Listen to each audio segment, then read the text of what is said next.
Hello, everybody. I hope all is well. I am back. It's been a while, and I'm just going to jump right in. I got a new camera. To God be the glory. Finally. So if it looks crooked, if something looks crooked, it's me. It's not the camera. It's good to go. And it adjusts and does all this stuff on its own. So anywho, to God be the glory. I'm just going to jump in. So, I'm going to start off with Candace Owens, as usual. So, Candace Owens is finally coming around to the fact that Erica Kirk and the top people at Turning Point USA are liars. She's finally coming around to that fact. Because I've been saying in my last few videos, when people show you who they are in this day and time, go ahead and believe them.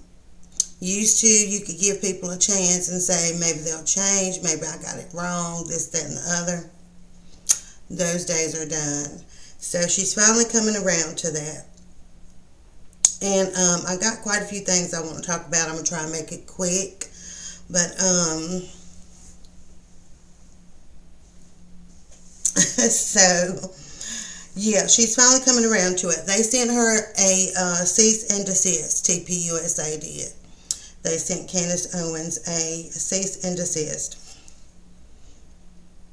So, they sent, I talked about it in the last video. I feel crazy because I don't have my headphones on, and I'm used to always having those on. This camera has microphones built in it. So, I don't know.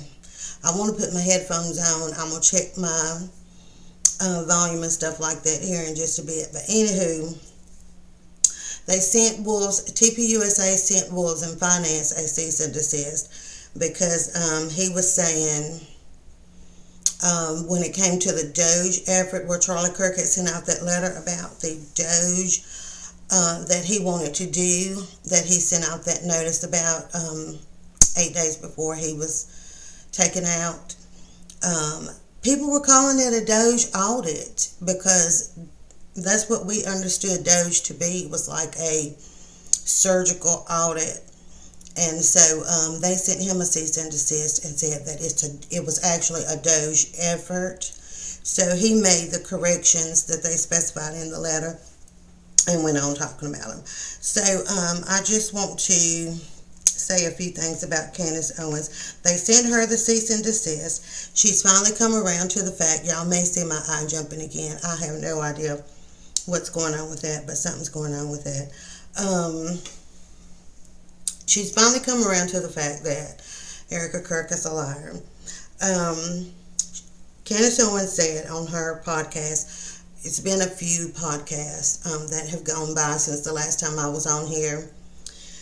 Don't want to just keep like beating it over and over, for the same things, but she's finding out new information, and it's bringing her to this point where she's got now that they're just liars. She's just a liar, and it's making her feel some type of way, and I don't know, just she's looking at things different. So, according to Candace Owens in New York Times, they hated Charlie Kirk. And evidently Erica Kirk sat down with the New York Times in person 8 days after Charlie Kirk's assassination and did an in-person interview.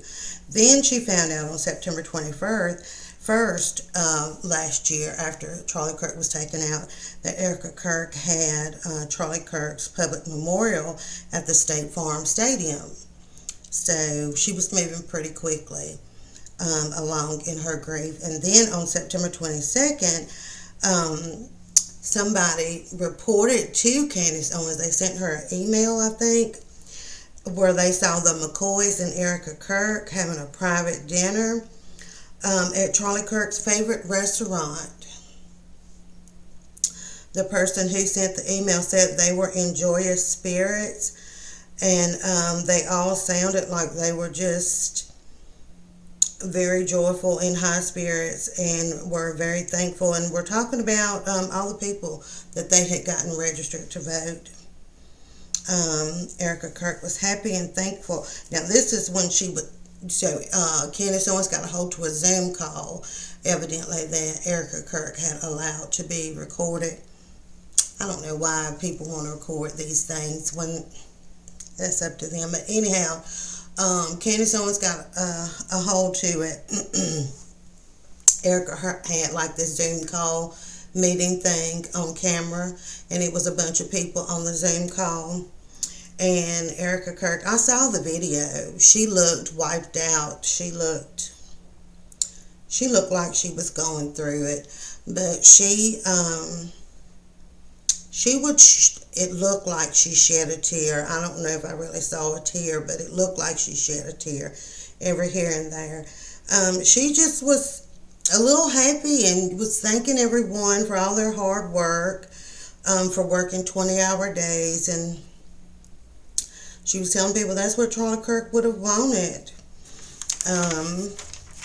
She was also telling the employees that they had plenty of resources for people to use as they grieve. She seemed like she was full of laughter. At certain points, she was a little sad, I believe. But she was saying full steam ahead, and she was talking about getting back to work. She was talking about their donors, all the orders for hats and things that they had that were all the work they had to do. She was talking about the AmFest that was coming up. This was in the weeks after Charlie Kirk had been taken away. She was talking about registrations. And she was just saying she was ready to get back to work, and there's so much to do. She was laughing and smiling. She talked about the future vision of TPUSA. You be still in there before I get my fly swatter. I'm talking to my dog. She's in her cage. I took her outside 2 times, and she didn't never make a turd. I'm very upset with her. So it's cold outside. I hope y'all are all doing good from all this snow and ice that we've had. Let me tell you, you done run my light bill up. What? Oh my goodness. I done called the heat pump man to come by here because I thought my heat was broke. It was so cold. Let me tell you, he said your heat's working fine. I said, this can't be right. It's just running and running and running and running. I got sidetracked. He said, no, this is what it's supposed to do. And then it kicks on into the auxiliary heat. And you know when it kicks on into the auxiliary heat, your bill's going to be about $5,000. So when this bill come out, I'm going to tell y'all about it, Lord willing, if I remember, because this is just, woo. I'm going to have to get a job. To God be the glory, besides the job I already got. Anyhow, back on subject here, but I hope everything is good. Everybody had plenty to eat and had water and food, and Lord help the people that was cold and was hungry. Lord, I prayed for them. You know, I don't know what else to do. I don't run across nobody like that, but Lord Jesus, help us all. We need the Lord so bad, all of us. But anyhow, back to, she was talking about in this meeting, they had so much to do. She talked about the future vision of TPUSA. She was saying that she knew that Charlie Kirk was prophet, excuse me. I didn't bring nothing in here with me to drink. I'm sorry. She was saying that she knew that Charlie Kirk was prophetic. They had Justin as the COO. They were preparing for 2030 and beyond. She was saying full steam ahead. She was saying how excited she is. And she was saying that we're witnessing the gospel in real time by all the work that they're doing. I don't understand how, but okay. I don't know. She talks about God and things like that every once in a while, but I did see Russell Brand at the AmFest they had in December last year, and I thought he had a really good message. He's a Christian. I think he not long ago gave his life to Christ, if I'm not mistaken. And he had a message, and it was really touching. I thought it was what he said was really touching. And there was another guy there, this young guy, I can't remember his name, but he had a really good message.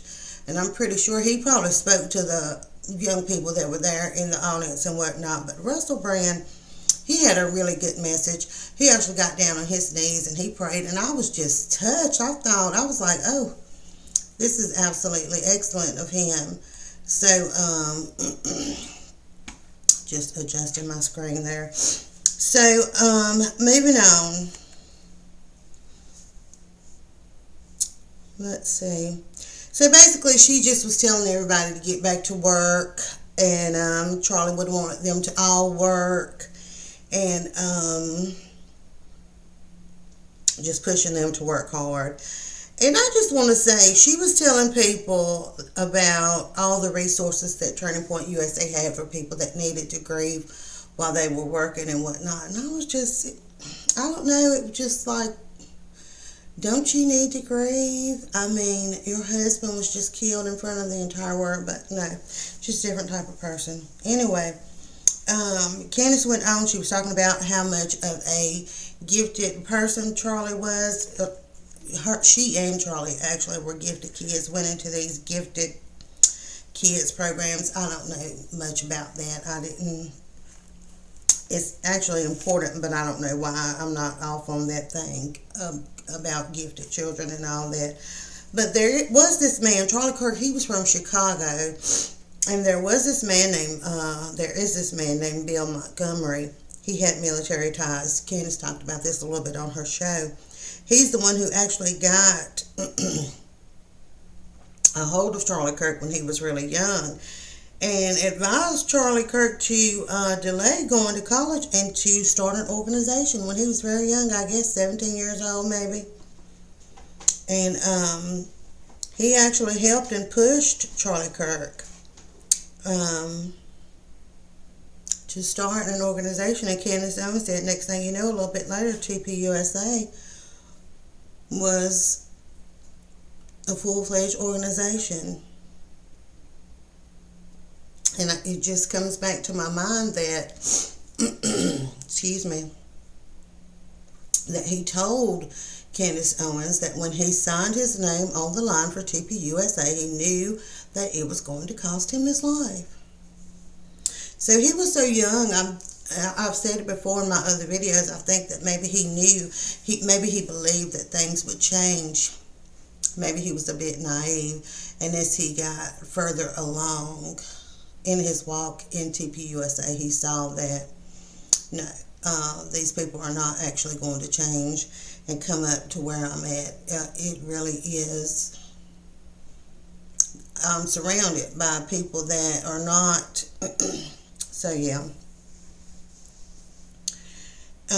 She said when Candace Owens said that Charlie Kirk told her that when he was young and in these gifted kid programs that they wanted to drug him, but his mom said no, and she knew he was a genius. So it's just a lot with Charlie Kirk. I don't know. It's just.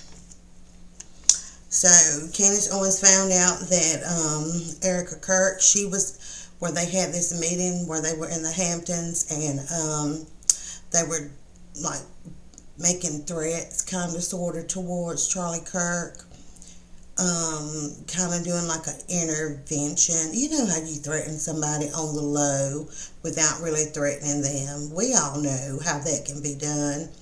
And those of us of a certain age, we know how that can be done.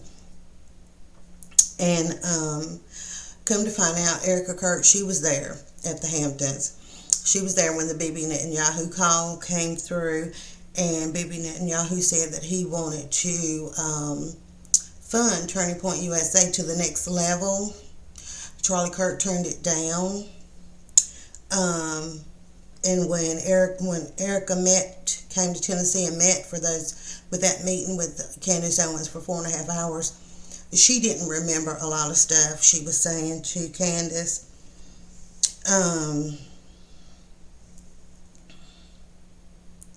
the Fort Huachuca story that Candace had put out there when she had the whistleblower Mitch that came on her show. Excuse me. It looked like it was Andrew Colvett, who I've talked about in a few videos back, that was making up stuff to tell the guy from Paramount Tactical what to say to his audience online, I guess as he went live. But actually, Erica Kirk was in the background, supposedly, letting, because she had to have sent Andrew Colvett the picture of what were supposed to be her children with her finger over their faces or whatever. It was just foolishness. So, like Candace said, you know, you had the 4.5-hour meeting with me. You could have just reached out to me and said, this is da-da-da-da-da, A, B, C, D, E, F, G, but you didn't. So why not? But, you know, if we have common sense, like if we really call a thing like it is, we see it's because she's a liar, in my opinion. And I still have the right to have an opinion. And I've pulled out my law books. I've got a lot going on, but I intend to get into them. But, I mean, she's just a full-fledged liar. Now, this I did not know. Candace talked about this in a few episodes. Like I said, since the last time I've been on here, it's been a little bit of a while. And so she said that when Charlie Kirk was assassinated that day on September 10th, it was reported that Erica Kirk and Andrew Colvett both went to Utah, but they were in separate planes. Their flights were an hour difference in time. So Erica Kirk landed on the tarmac first, and Andrew Colvett got there an hour later. So Candace was saying that I saw a piece of the interview that Erica Kirk did on Jesse Waters' show, where she said when she landed in Utah, she went straight to the hospital. But I believe Andrew Colvett, he is the one who told Candace that when he landed in Utah, he got off the plane and he ran right into Erica's arms and just kind of collapsed in her arms on the tarmac. And Candace said that really disturbed her, because why were you still there an hour later on the tarmac and not at the hospital?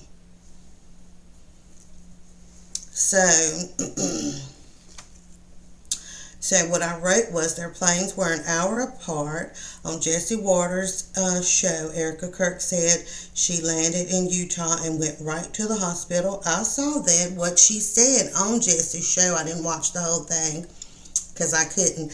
But anyway, it sounded very rehearsed. And then when Andrew got off the plane in Provo, Utah, he collapsed into Erica's arms. So Erica Kirk waited for Andrew for an hour. I can't imagine.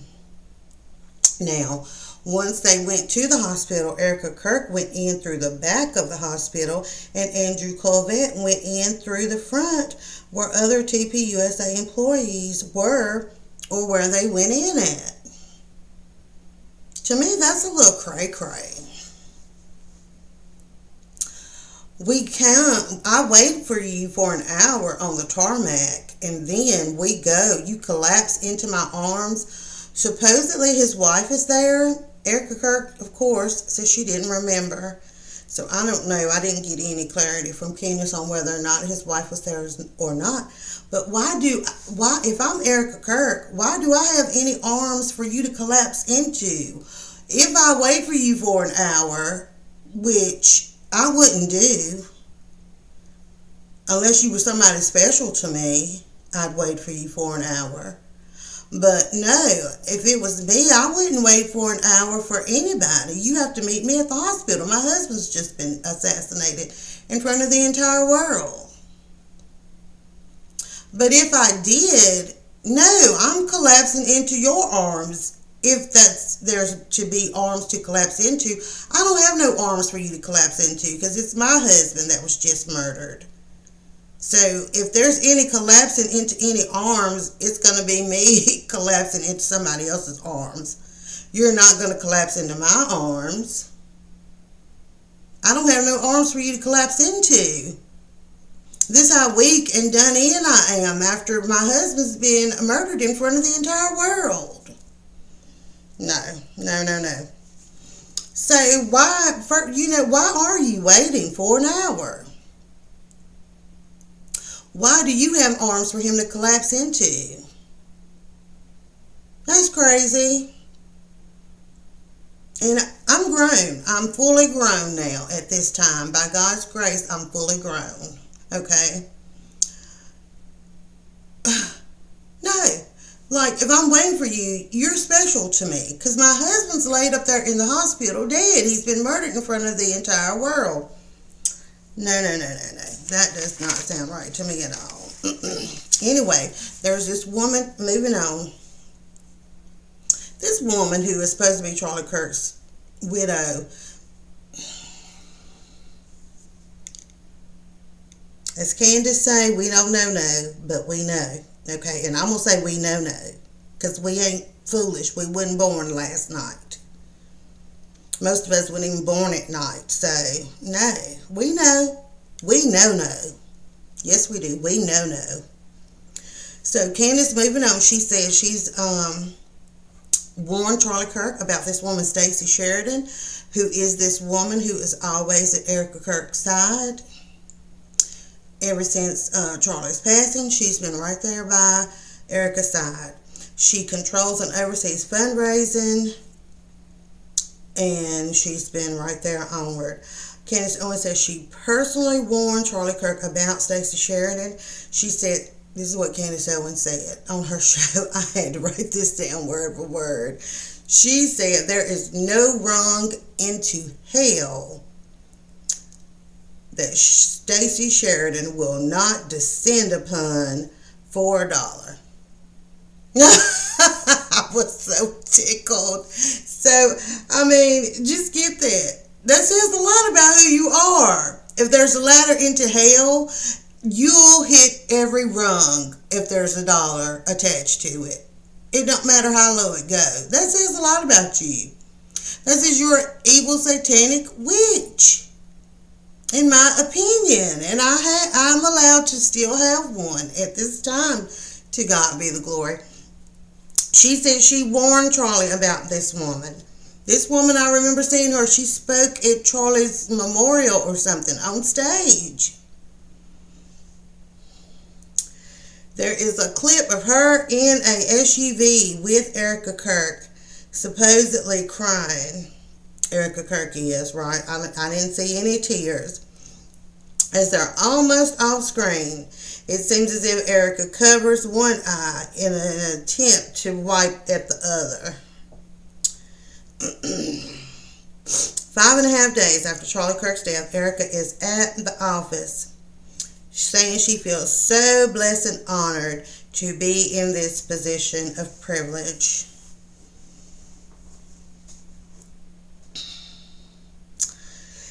Now, while she made that Zoom call video, Terrell Farnsworth, he was in the background off camera in the video. There was a glass in the door that she had shut. You could see him in the background there, wherever they were at. Now, Terrell Farnsworth is the one who was there with Charlie Kirk the day he was assassinated. He was the one who moved Charlie Kirk's chair from where Charlie Kirk was sitting and died in the chair, allegedly. He moved the chair. This is for sure. I saw him do this on camera. He moved Charlie Kirk's chair from where it was sitting to the back of the tent, got up in the chair with his shoes on, up in the tent, reached down, took the cameras down from the back of the tent, left the chair there at the back of the tent, laid the cameras down on the table that was sitting in front of Charlie, took the SD cards out of the camera, left the cameras there, and took the SD cards. That was Terrell Farnsworth. He was the one that I said he should have been charged with obstructing justice or tampering with evidence or something like that. I said that a few videos back because it was an active crime scene. Like, nobody knew what had happened yet, you know. And he's up there moving stuff around and taking cameras down and taking SD cards and doing all this stuff. Like, who does that? And you don't go to jail or something. He was in the background while she was making this video. So, she's saying in this video, back to the Zoom video, she said, everybody grieves differently. If someone's acting weird, don't read into it. Okay. And the Liar of the Year award goes to... So I'm just going to say this about Candace Owens. I think that's all I got about her. They still want Candace Owens to shut up and to go away. If you ask me, she is still very much in danger. And, you know, whether you like her or not, I pray for people I don't like all the time. I pray for people that do me wrong all the time. She needs prayer because she's fighting a big, evil monster. Wicked. This is principalities and spiritual wickedness in high places. That's what this is. She needs prayer. They want her to go away and to shut up. But they realize she's not, and they can't shut her up, which makes her very dangerous. She cannot be controlled. They don't know what to do. They want her to be... They want her to be, I meant to be on the mouth and not the neck. So, there is a CEO that Candace talks about. His name is Jeffrey Boring. I don't know who this man is. She says he's with the Daily Wire. This guy is saying that what Candace Owens is doing is so bad. She's investigating into Charlie Kirk, who was one of her closest friends. And he's saying that this is so bad what she's doing because she's calling people out, and she's just saying it. She's saying all the quiet parts. She's saying it out loud. He's saying that what she's doing is so bad that she should be akin to porn. People should be ashamed to say that they talk to Candace Owens or that they associate with Candace Owens, like they would be ashamed to say, yeah, I watch porn. This is how you, so nobody would really say that out loud unless you're a group of perverts, which we know allegedly that all these people are. But anyhow, I'm not even going down that rabbit hole yet. But he's saying that people should be ashamed to say they know Candace Owens or talk to her or agree with her, like they're embarrassed about saying that they watch porn. It's absolutely absurd, if you ask me. Now, I've been on here almost 30 minutes. I'm going to try and make this quick, but I do want to just touch on this. I think this is important. This man, I didn't know what was going on. Let me say this first. I seen where... So they've been giving us dumps of this Epstein crap. And this is absolutely disgusting, this stuff. All this stuff that's coming out with these Epstein files and whatnot. This stuff is just sick. But you have to know, like, you can't be shocked. You have to know that these people with 300, under Joe Biden, they kept saying it was 350, 60, 70, 80, I can't remember the exact number, 300 and some thousand children that went missing. You have to know that that big group of children ain't gonna go missing unless somebody intended for them to. So, I mean, you have to know that the Bible don't tell us to pray against spiritual wickedness in high places and principalities and powers for no reason. These people are absolutely sick. And I'm wondering, this is just my opinion. I don't mean to be going back and forth, but I just want to say this quickly. I'm wondering if that wasn't a big part of Charlie Kirk's, I wanted to throw this out there earlier, but it was so soon after he had been taken out, I didn't really want to bring it up. But Candace Owens has even said that everywhere she's looking in this investigation, she keeps seeing children coming up here and there. And it just, I don't know, something ain't right. And it's Arizona, they're right on the border, and I'm going to move on. But in relation to this Jeffrey Epstein stuff, I just want to say that this stuff is crazy. And these people at the top and in the middle to top, I mean, everybody's got their own issue, but these people get off on this kind of stuff, and it's very sick. But I've seen Nicki Minaj and I've seen Melinda Gates, and I just want to say that while I like that they're speaking up, it just kind of makes me sick also, because where have you been? Where have you been? Like Nicki Minaj, she made this tweet and said all this horrific stuff about Jay-Z or whoever else, people in the entertainment. And Melinda Gates is speaking, and they're questioning her about her husband, Bill Gates, and all this crap. And she's saying something without really saying something. And it just makes me sick, because it's just like, why now? I'm glad that you're speaking up finally, but think of all the children that you could have kept safe, that you could have kept alive, because we know in the Jeffrey Epstein files, some of these people are even talking about killing children. You have my permission to kill him or kill her or this. What? So, and then what Nicki Minaj is talking about in her tweet are saying they're doing this stuff to get the blood of children. How do you get the blood of people without cutting them or hurting them or doing stuff? So, like, where have you been? Where have your morals and your conscience and all this stuff, where has it been? It seems like it's too little, too late. Yeah, thank you for speaking up, but think of all the lives that have been taken and all of the lives that have been destroyed by these sick perverts. And you're really just as bad. You're really just as bad. Thank you, but no thanks, but thank you. Okay? This is just sick. This is just very sick. That's all I'm going to say about that. Now, Don Lemon. I used to like Don Lemon, but I still like Don Lemon to a certain extent. But it's like he just keep going further and further and further left. I used to watch his show a lot on CNN. Loved Don.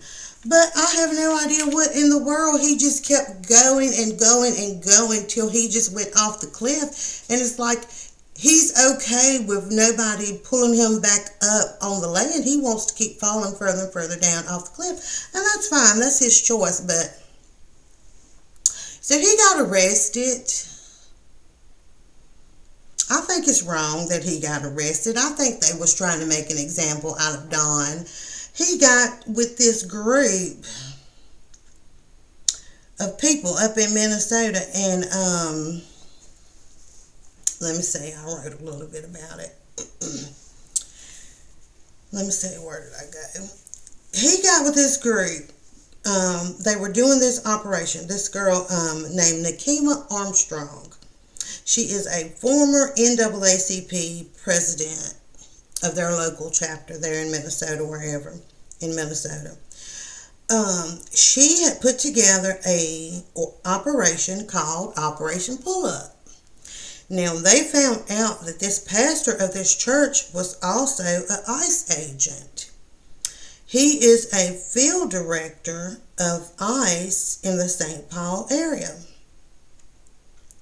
So they decide, I guess, the way it looks, that they gonna bum rush his church while he having service and protest inside the church.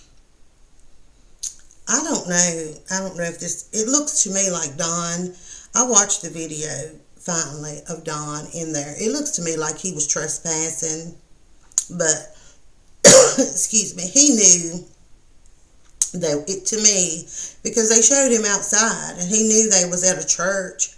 He knew, who was they going to talk to? To me it seemed like he knew they were going to go inside the church. I don't know if he knew, but it looked like he knew. He wound up inside the church with everybody else. So, long story short, they broke up this pastor's service. And these people was in there hollering. I don't know if they was chanting, saying stuff, and it was just like, what are y'all doing? What are y'all doing? And then this woman, Nakima Armstrong, she had the gall to say that she was a reverend. Like that made her look better. So, it's just, I don't know. They just claimed they was charging Don with the FACE Act or the KKK something. I don't know. But it looked like all he did was just trespass. But I don't know. Some people were claiming that he was standing in the doorway when people were attempting to go out and the people couldn't pass by. Now, if he was blocking people and stuff, then he was interfering with their rights. But I don't know if that's on tape, and I don't know if that's what he did. I didn't see it. But anywho, hang on just a minute. I will be right back with y'all. Okay, I'm sorry about that. So I forgot where I was at, but she said she was a reverend, okay? Dawn said they were going in, and this woman said, I don't know if Dawn said it or not, but Dawn said he was going in to catch people off guard and to hold them account. This woman said she wanted to disrupt business as usual. So, if she's a reverend, I don't know why she'd want to go inside of a church and protest when she know people are having service. Why would you want to stop people from hearing about Jesus Christ? But anyhow, so the pastor is an ICE agent. Clearly the problem they have with the pastor is a political one. I don't even know why they would go up in there. They went up in there, Nakima and the people that came with her, to protest. They were in there walking back and forth like in a formation, saying slogans, whatever they had made up to say, and stuff like that. Don was trying to ask people questions, and he kept saying to people, I'm not with the group. I'm not with the group. But you came in with the group. If the group had not came in, was you going to come in by yourself? I highly doubt it. So you are with the group. You're not actually in here protesting, but you came in with the group so you could get footage of the group and of the protest and ask your questions. So anyway, it seemed to me that if the person you have a problem with is the pastor, because he's also a ICE field agent or whatever, why wouldn't you catch him while he's coming into church or going out from church? Or why wouldn't you go to the ICE office or whatever? So Don, he was catching people. He talked to the pastor inside the church, and the pastor told him that he had to go check on his family and his flock, and that he was going to have to ask Don to leave unless he was there to worship. And Don going to say, I always worship. I'm a Christian. And he said it like it was a joke. I don't even believe Don is a Christian. That's just my opinion. I don't believe he's a Christian. He went on to say that, I'll get there. I hope I get there. I'm going to try and wrap this up. So, the lady Nakima, who put this Operation Pull Up together, she said that she wants justice for Renee Good and others. That's what she said. I don't understand why she wouldn't be at the ICE office. Why do you think that these people that are in here trying to worship and hear the word are going to be the ones that you're going to hold accountable for justice for Renee Good, who is the lady who the ICE people shot her in the face, and something else happened up there in Minnesota. I'm not sure. With a guy, last name Peretti or something. I don't know, but it's dangerous. I understand people wanting to protest and whatnot, but if you're going to protest, you need to be doing it safely. I mean, you see that these people have no regard for human life. You know, it's not safe to try to be in the way of them trying to apprehend people, or if they have their eyes set on a person who they think is a disruptor. Why would you get in the middle of that? It's clear that these people really don't care who gets hurt in the mayhem of whatever is going on. There's a way to protest, and people need to protest smart, because this is very dangerous. It looks like it's getting more and more dangerous. It's dangerous. So Dawn's people are coming outside the church. And in my opinion, the longer the protest goes on, you see Don's true reason for being there. He's there because he wants to see them target this pastor who is an ICE agent. But he's also there because I believe deep down, in my opinion, Don has this thing against Christians, against real Christians. It just seems that way to me. I could be wrong. But the people in the church, some of the protesters are in there saying, why are you not out protesting? Saying it to the people who were at church having service. Why are you not out protesting with the Somalis? You're living comfortable. Why aren't you helping them? How do these people, they're saying, like, why aren't you helping them? How do they know that they don't? I don't understand it. Then, once people are coming out, Don's outside trying to ask people questions as they come out. And now he asks one of the churchgoers, do you understand that many of these people feel voiceless? Talking about the people that ICE is going after. He asked a churchgoer, do you understand many of these people feel voiceless? Who are you talking about? Which people are you talking about? And what is this man supposed to do about the people that feel voiceless? He asked the man, and he said, do you know that about people being picked up off the streets and the Constitution? And the man, he can't even get his thoughts together to answer Don, because he's in shock of what just happened in the middle of their worship service.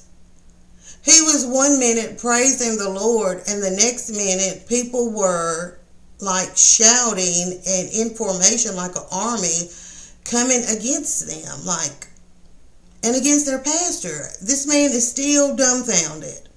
He can't even answer the question. So again, why don't you talk to the pastor? Catch him after the service or before service or down at the ICE office. Go down there. That would be too easy, in my opinion, to go try to catch him at the ICE office or before or after service. No, you want to make a show. You want to make a spectacle.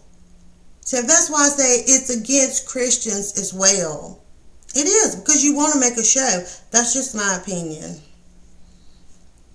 So, now, Don said, oh, I'm a Christian.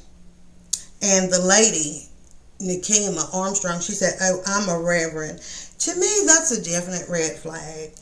When it's a red flag warning, when those people tell you the title that they have, it's like they only have the title and not the lifestyle. It's just like real Republicans call fake Republicans rhinos. Republicans in name only. We'll call these people Christianos. There's Christians in name only. It's crazy. Then in a later interview, Don, he said, it's not the type of Christianity that I practice.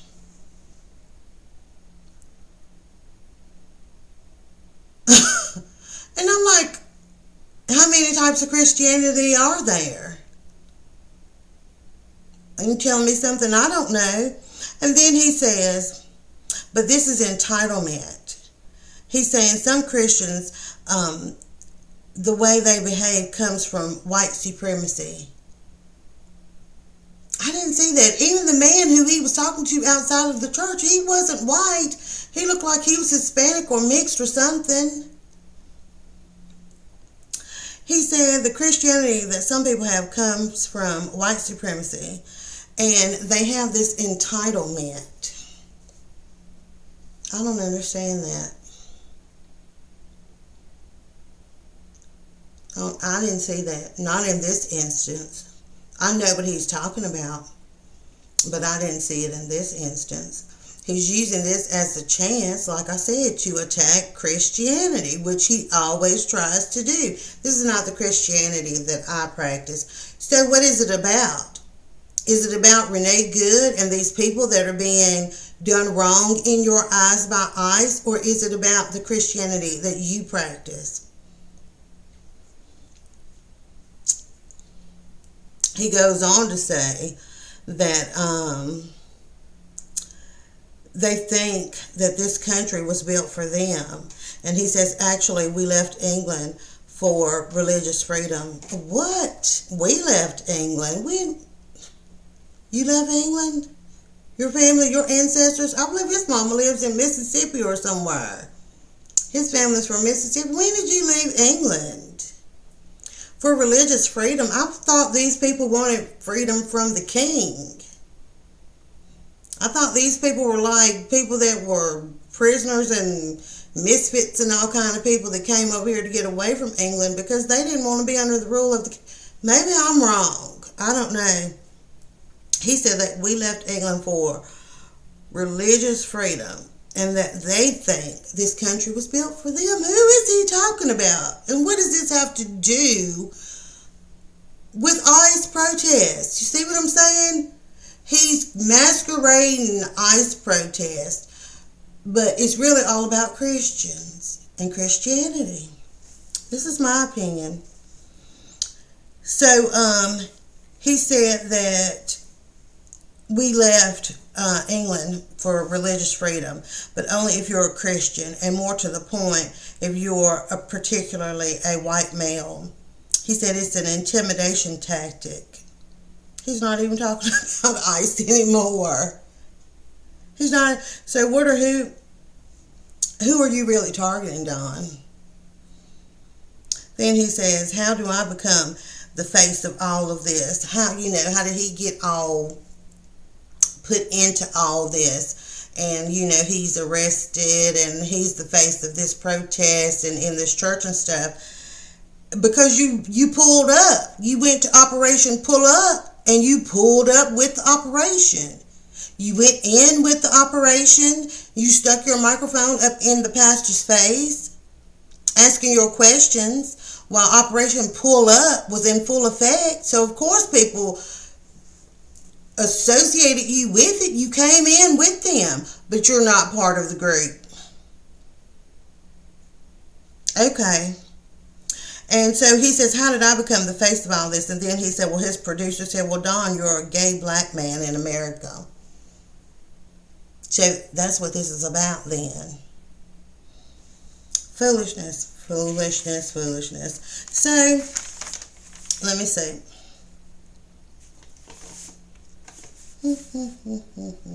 So I'm almost done here. So I'm going to quickly talk about the Grammys, which I did not watch. And I'm going to talk about Dan Bongino quickly, and I'm going to be done. I saw a clip. I saw one of the people that I watch online. I saw them do a recap of the Grammys, but I could only take it for about 25 minutes. I saw Wale. I ain't seen him in a long time. He ain't made no music or nothing. If you know him, you know him. If you don't, you don't. Why was he on there at the Grammy parties or at the Grammys, period, with his hair like a woman's. Like, what is that all about? He had the curly bun at the back, and then he had the part in the middle with the two, how we all used to wear our hair back in the day.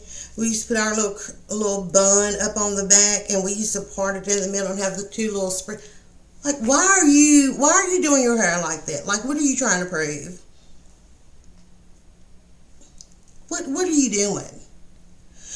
Do you want to look like a man, or do you want to look like a woman? Like, what are you doing? It's not cute. It's not cute. You're a grown man. You should look and act like one. I think it's a mess. Then Kendrick Lamar, he's beat out Jay-Z. He has now 27 Grammys, and he won 5 the other night, they said. Allegedly, they're saying that Jay-Z has left the country. I don't know, because he's in the Epstein files. And I just want to ask, who is this Bad Bunny person? It's a man that looks sweet. I'm just calling it like it is, because I'm old. I'm over the hill. I'm just calling it like it is. He's a nice looking young man, but he looks sweet. Some of his videos, he's dressed as a woman. He looked like a full-fledged woman, looked better than a lot of women. And why is his name Bad Bunny? And what is his music about? Like, what is this? He won some Grammys, or a Grammy, or whatever. And I just don't understand, like, why is he even in the music industry? I don't know. I'm praying about all of this. And if you are really a believer, Holy Spirit filled of Jesus Christ, you need to be praying about all of this. All this stuff is going to get worse, way worse. Dan Bongino. So, before Dan Bongino resigned from the FBI, I was saying, Dan Bongino, where are you? The last time we saw him when he was with the FBI was him and Cash Patel sitting up there saying that Jeffrey Epstein killed himself. Dan Bongino said that there's nothing to see here. There's no there. He killed himself. That's it. He's seen the evidence. He looked like somebody had stuck a pole up his butt, and at the same time had a gun in his back while he was saying, there's nothing to see here. There's no there. You know, he killed himself. There's nothing else there. There's nothing to it. Nobody could believe him just by the way he was looking. You know, and it was stupid for you to get up there and ruin your reputation and lie about it, and then now look what happens. Now look what happens. There's even a witness that says, that worked at the jail or the prison, wherever Jeffrey Epstein was, it says they came in the night before, allegedly, and took Jeffrey Epstein out.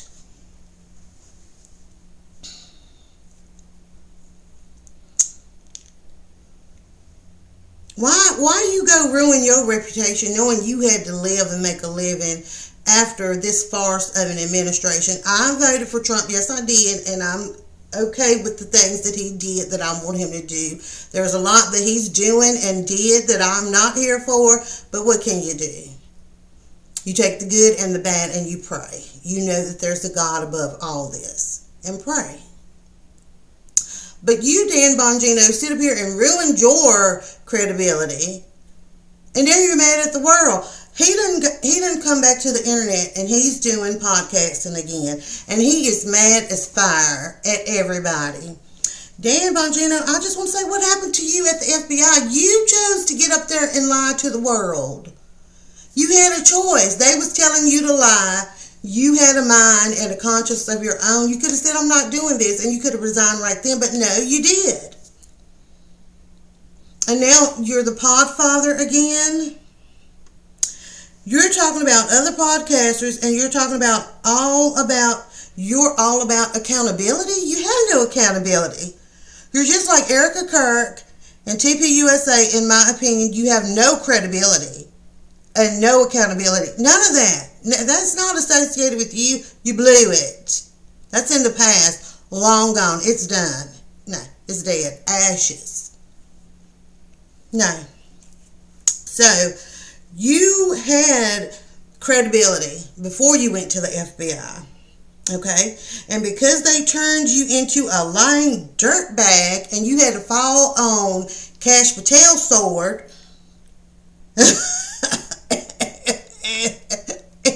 and Donald Trump's sword and everybody else's sword, you're mad at us because we realized that you fell on their sword and that you're a dirtbag liar. And you chose to be just like everybody else even though you pretended that's not who you were. You're mad at us because we realize that you are just like all of them. You are a big dirtbag liar, in my opinion. Don't be mad at us because we realize exactly who and what you are. And we're calling you on it. Dave Smith, he totally, absolutely roasted you. He set you on fire and he roasted you. Nobody else don't even really need to ever roast you again because he totally burnt you up to ashes. And blew the ashes away. We don't know where they are. It's terrible. It's terrible. It's absolutely terrible. And I got 5 minutes before it's an hour. I want to speak about this right quick. I don't know if any of y'all are following Ibrahim Traore. He is from Burkina Faso in West Africa. So he is the military leader of Burkina Faso. So the West African nation, they've banned political parties in his nation. Now, I don't know if they call them Sahel states that are joined. I know it's 3 that have joined with Burkina Faso. It's Mali and Niger that have joined with Burkina Faso. But I don't know if all of those countries have banned political parties, but I know Burkina Faso has. And I think that's absolutely excellent. That's just my opinion. So these 3 Western countries, they have turned to Russia, and now the U.S. wants to engage with them. No, very dangerous. I think the United States and other Western countries, like Europe and all this stuff, should stay out of it. Ibrahim Traore put France out of their country. And I think that was a wonderful thing. My hope is that other Western African countries, and this is just my opinion and I'm nobody, but I hope other Western African countries will join with Mali and Niger and Burkina Faso and really join with them and really unite and consolidate their power and get on one economic accord and have real power, and because they can be self-sufficient, and I hope that they will, and keep the Western countries out of their business. And if they have to join with Russia and China, make them 50-50 partners, or make a deal that's been more beneficial for them, whether it's 60-40, 70-30, 80-20, whatever it is, with them on the bigger side. It's time. You know, all of the Western countries have had their chance, and they stole, they took advantage, they raped, they pillaged. Sorry, you're done. You've had your chance. So I hope that they really bond together and really unify and become self-sufficient and self-reliant and keep the Western countries out of it. Well, that's all I have for now. I could go on and on and on, but I just want to say God bless you all. If you don't know our Lord and Savior Jesus Christ who died for us, just want to say that you need to get to know Him. It is a dark and tricky and dangerous time, and it's going to get worse, and we need to be reading our Bibles. We need to be reading our Bibles. We need to be praying against all this wickedness in high places, spiritual darkness, principalities and powers. We need to really be praying against this stuff and stand on God's word. That's where our strength comes from. So if you don't know Jesus, I pray that you will get to know Him. Just ask Him to help you to believe, to forgive your sins, and to save you and give you eternal life for God's glory. Amen.